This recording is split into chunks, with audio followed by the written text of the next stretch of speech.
Claude Montal, 1800-1865, un patrimoine musical français sensible au handicap visuel.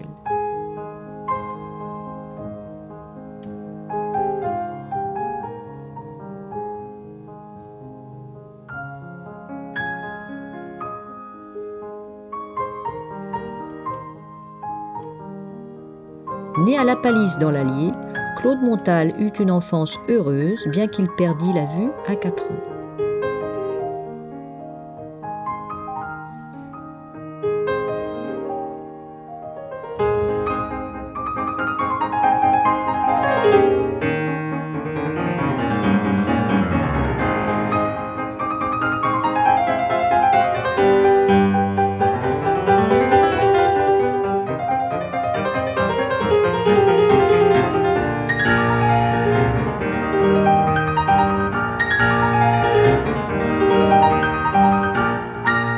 Dans sa première biographie, écrite en 1845, Joseph Gadet nous le représente comme un excellent élève, déjà bien doué pour le calcul, aidant son père dans sa comptabilité, mais aussi doté d'une inclination particulière pour la musique. Il se fabrique un violon et fait si bien l'admiration d'un maître de poste que ce dernier lui en offre un véritable. Sa mère connaissait l'existence de l'école des aveugles de Paris et en trichant un peu, car il avait dépassé la limite d'âge, l'y fit admettre en 1817. Très rapidement, l'adolescent devint répétiteur de diverses matières. Il n'échappait cependant pas aux exigeantes règles éducatives de l'école, aux études et à l'exécution musicale, ainsi qu'au métier de la confection manuelle, ce qui était bien préférable à la mendicité à laquelle la plupart des aveugles de la classe laborieuse étaient réduits. Habile sur plusieurs instruments, il remplaça à l'occasion un accordeur de piano voyant et répara aussi l'orgue de l'institution.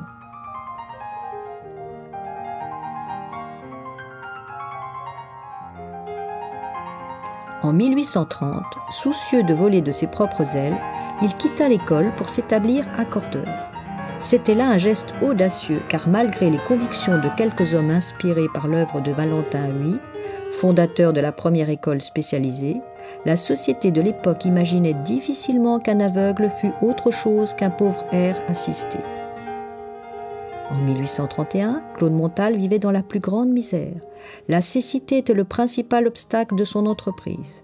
Un accordeur de piano aveugle ne pouvait évidemment mériter une quelconque confiance. Il survécut grâce au bureau de charité et de rares cours dispensés pour 10 sous. Par chance, il parvint à intéresser à son projet Adolphe Laurent, professeur au conservatoire, qui le présenta à Pierre Zimmermann et Jean-Louis Adam, deux des pianistes et pédagogues les plus en vue de l'époque, et le voilà accordeur agréé au conservatoire. Très vite, il organisa un cours d'accords de piano pour les connaisseurs et en 1834 publia un abrégé de l'art d'accorder soi-même son piano, qui dans sa version augmentée de 1836 devint le premier traité complet de l'accord du piano.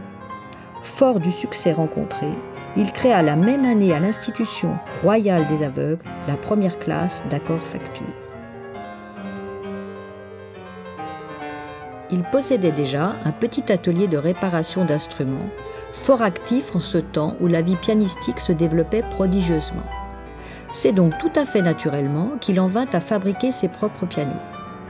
Lors de l'exposition universelle de 1839, il en avait déjà produit 171, brevetant en une dizaine d'années de nombreuses innovations techniques. Marié et père de famille, il était maintenant devenu un acteur important de cette utopie à laquelle crut tant le XIXe siècle, le progrès conjoint des arts et de l'industrie.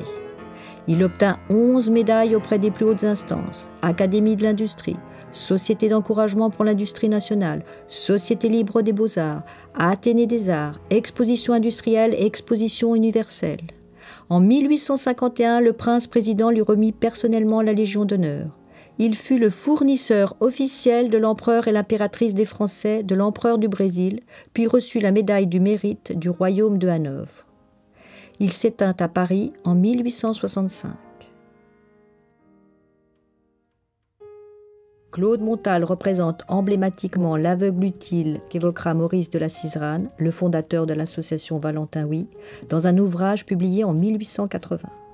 Non seulement il a créé un métier nouveau qu'allaient illustrer de nombreux accordeurs non-voyants, mais il a été l'un des premiers aveugles qui ont contribué à changer le regard de la société sur le handicap.